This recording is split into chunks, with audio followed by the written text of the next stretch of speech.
Warning. This game contains violence, stalking, blood, suggestive themes, manipulation, abuse in all forms, and murder. If you're sensitive to any of these themes, please reconsider playing. This game was made to thrill, not harm. Ladies and gentlemen, welcome to Killswitch. This is another Yandere dating sim, and Clove here is an absolute cutie, and I love him. Let's get right into it, shall we? You wake with a start. A distant rolling boom violently shakes you from your sleep. Your heart silently jackhammers in your chest. After realizing you are part of the waking world, you relax a bit. It takes some time to adjust to the dimly lit room. Your mind is foggy and your mouth is dry like cotton. Maybe downing the whole bottle of bottom shelf booze last night wasn't such a great idea after all. What's your name again? I love how in every visual novel I played so far, the reason why you forget your name is because you're drunk. Of course, I know my name's Lionel. I'm not that hungover. With a groan of protest from your worn-out bed springs, you roll onto your side. Sitting atop of your bedside table is a battery-operated alarm clock. A reliable substitute should a power outage or a dead phone battery keep you from waking on time. The alarm clock reads 8:23 a.m. You're scheduled to be at work today at 8:30 today. Pooh. I better get up now if I want to make it to work on time. Will you sleep in or go to work? I know sleeping in's just gonna screw me over, so I'm a sleep in.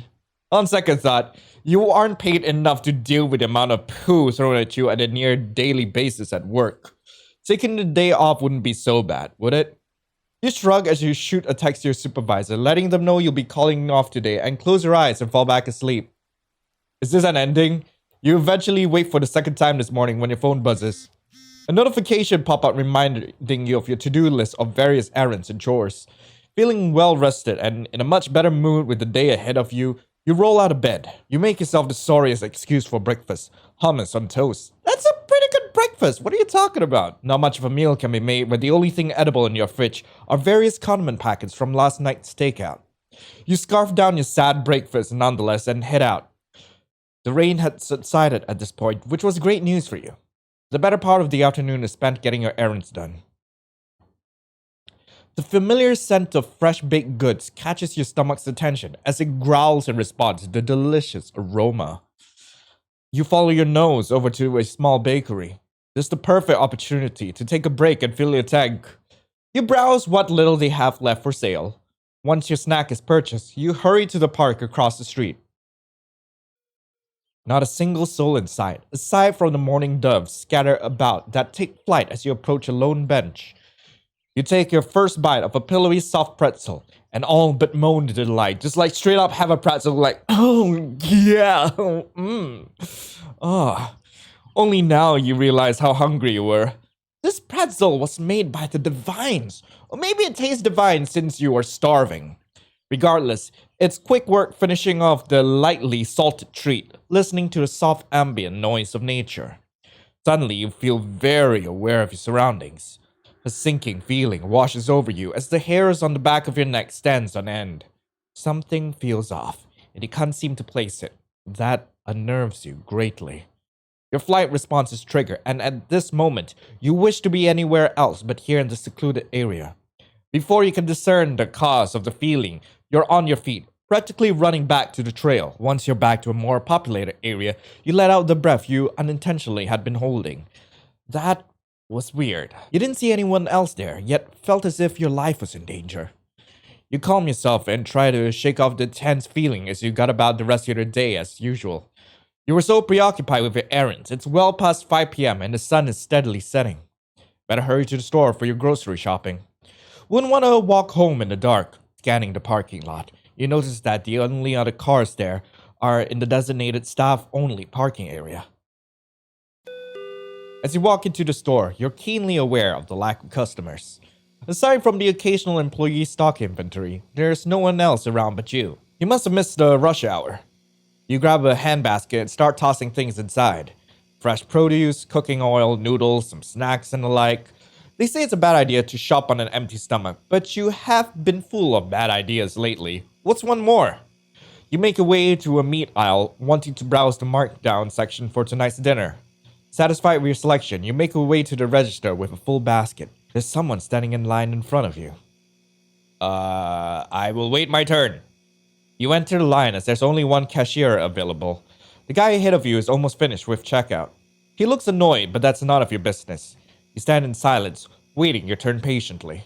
He silently takes his things and leaves. You pay for your items and exit the store. You arrive home unceremoniously, shedding your soaked shoes and pants as soon as you make it past the threshold. You put away your groceries that you don't need for dinner tonight. Hastily, you prepare dinner. The savory aromas from the cooking makes your mouth water. You enjoy your hot meal after a long day. It really hits the spot. After dinner, you wash up and get ready for bed. Sleep was ready to claim you as you pull back the covers and climb into bed. As soon as your head hits the pillow, your eyes immediately become heavy. The warmth of your cozy bed and constant pattering of rainfall lulls you into a deep, dreamless sleep. You were not disturbed by the droning sounds from the raging storm. Wait, what was that? Sleep tight, little rabbit. I'll see you tomorrow. You have reached the end of the demo. Thank you for playing That couldn't have been it. That could not have been it. Alright, let's rewind a bit. Alright, let's go to work. With an annoyed grumble, you hastily tumble out of bed and get dressed in record time. On your way out, you grab your bag and tug on a raincoat, slamming the door with little more force than necessary. The rain was just a light sprinkle now, much lighter than when you first woke up. Normally, rainy days are a source of your enjoyment, but right now it's just another annoyance. Luckily, your appointment is just walking distance from your job. You trudge down the wet street, avoiding puddles along the way. You arrive just in the nick of time for your shift. You quickly put your belongings and coat and slip on your name tag. Your morning routine consists of collecting books from the night drop and reshelving them. You make a beeline towards the front of the library, however, your attention is drawn to the person standing right in front of it. Hello there, Clove!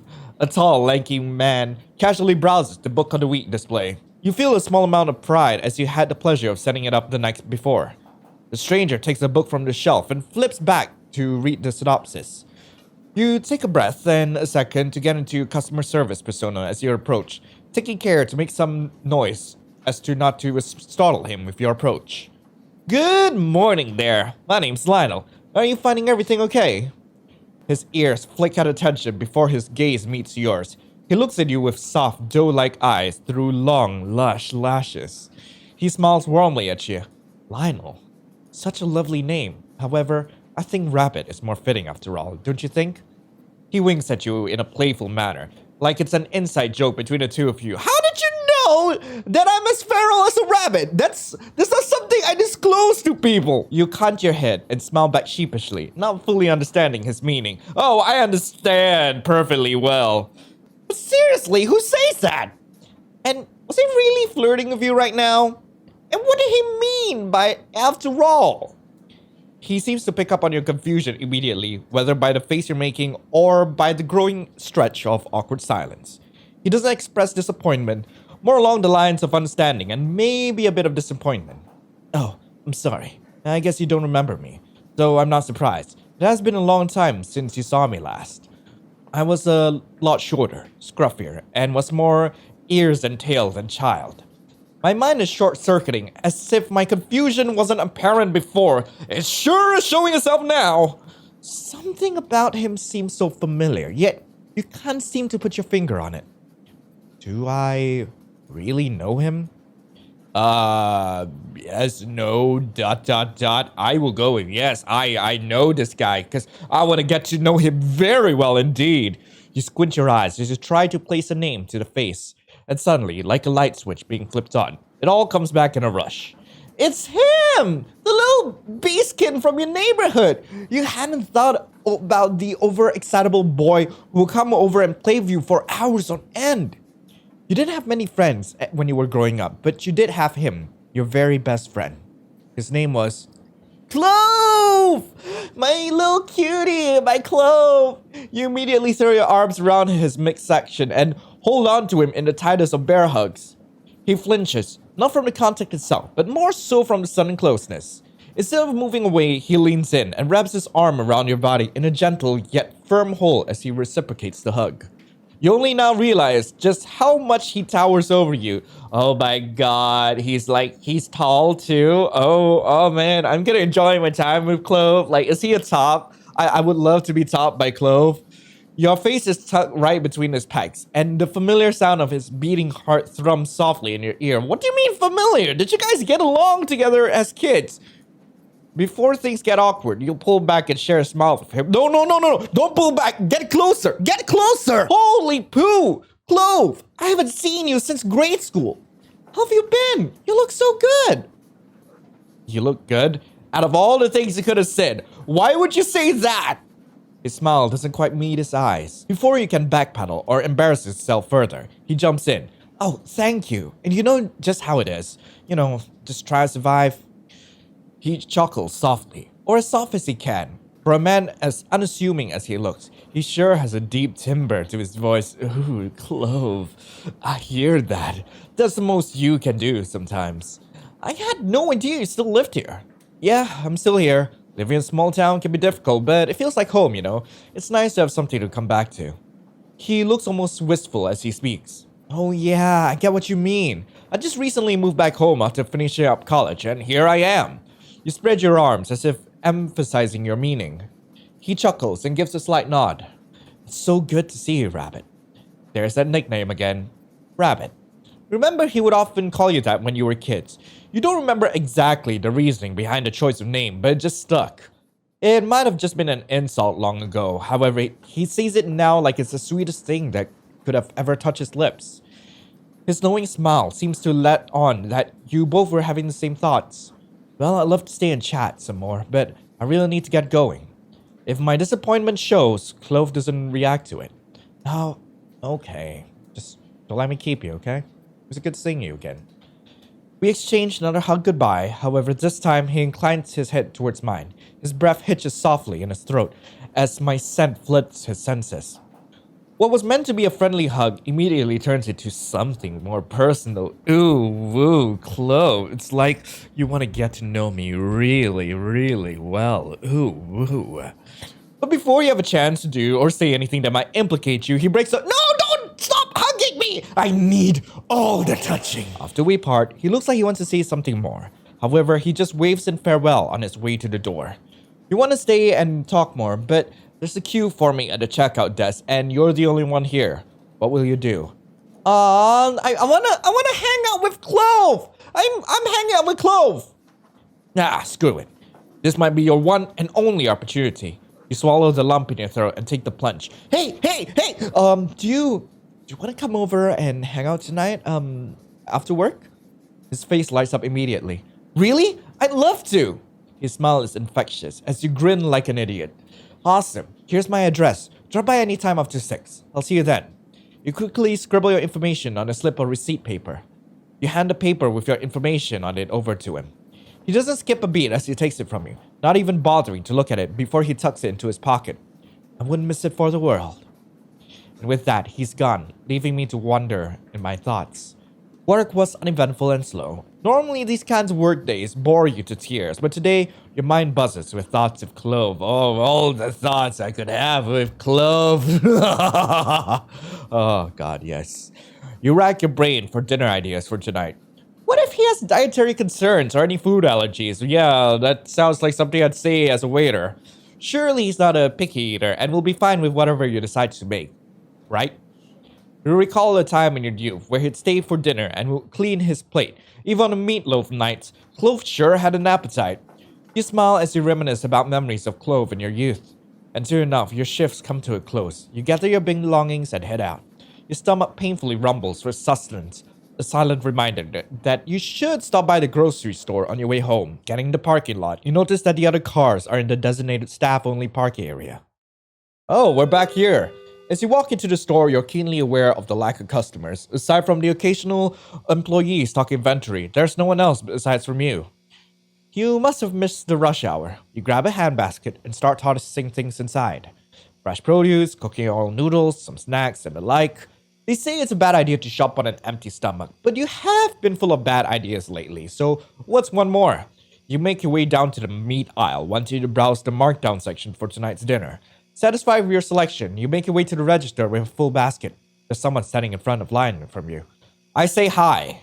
Oh, it's Clove! Oh, my sweet baby boy! Hello, my Clove! Clove doesn't notice you as his attention is focused on paying for his groceries. His face is difficult to read, but he looks like he's deep in his thoughts. Hey there, stranger. Come here often. You cringe internally at the courting line. Clove jumps in surprise and whips his head in your direction. He looks like he just got caught with his pants down. Lionel! Hi! I didn't think I'd see you again. Sorry, I didn't mean to scare you. I forgot I had to pick up a few things after work. Decided to get it done while it wasn't swamped in here. Clove nods his head along in agreement. Before he can say anything else, the cashier hands him his receipt, ready for the next customer. Ah, that's my cue. Guess we can chat later tonight. He says, in a matter of fact, like I could have possibly forgotten about our plans. You smile and wave him farewell as he takes his leave. See you then. You call after him. You pay for your items and exit the store. You arrive home and change out your soaked shoes and clothes into something dry and comfortable. You start preparing dinner for your guests tonight.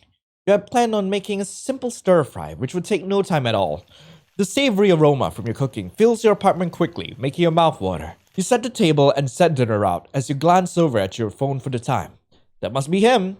You rush over to open the door. Hello, cutie. Come on in. You open the door for him to enter. Thank you for having me over. Of course. I'm so glad you decided to come. You lead him over to the small kitchenette table. Have a seat. Dinner's ready. You serve him his plate and sit down across from him. Conversation is sparse at first, but you both were too busy eating. He seems to be enjoying his meal, and you make a mental note. As dinner wraps up, you attempt to clean up and put away the dishes. Clove, ever the gentleman, offers to help with the dishes despite your protest. You're still grateful for the offer.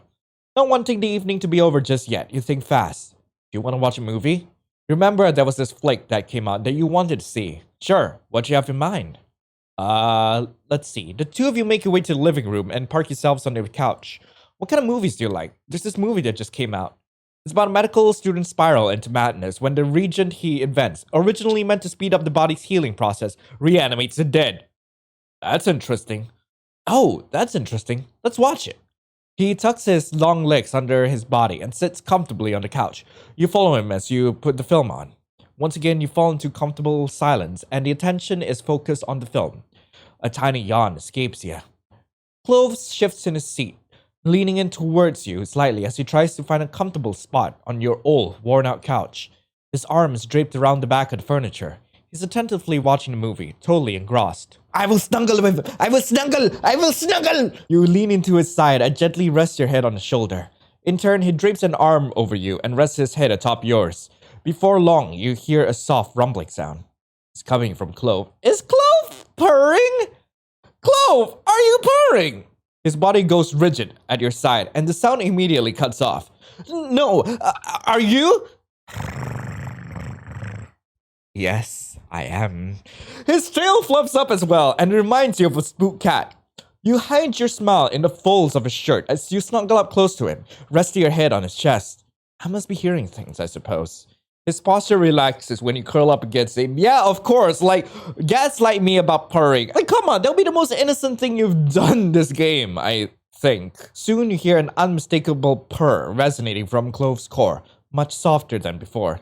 Your eyelids grow heavy as you struggle to keep them open. The droning TV is only background noise as you lulled to sleep by the white noise. You have reached the end of the demo. Thank you for playing Killswitch. Man, all I got out of that was a snuggle? I'm happy with it. So, that's all for the demo. I hope you guys enjoyed this. If you guys want to play this for yourself, link to the game is in the description below, alongside all the other fun links. I really can't wait for Killswitch to be released. Like, holy heck. Oh, Clove is such a darling. And the fact that he purrs. Oh, no. Anyway, I hope you guys have a lovely rest of the day. And I'll be seeing you in the next video. This is Lionel, signing off. Ciao.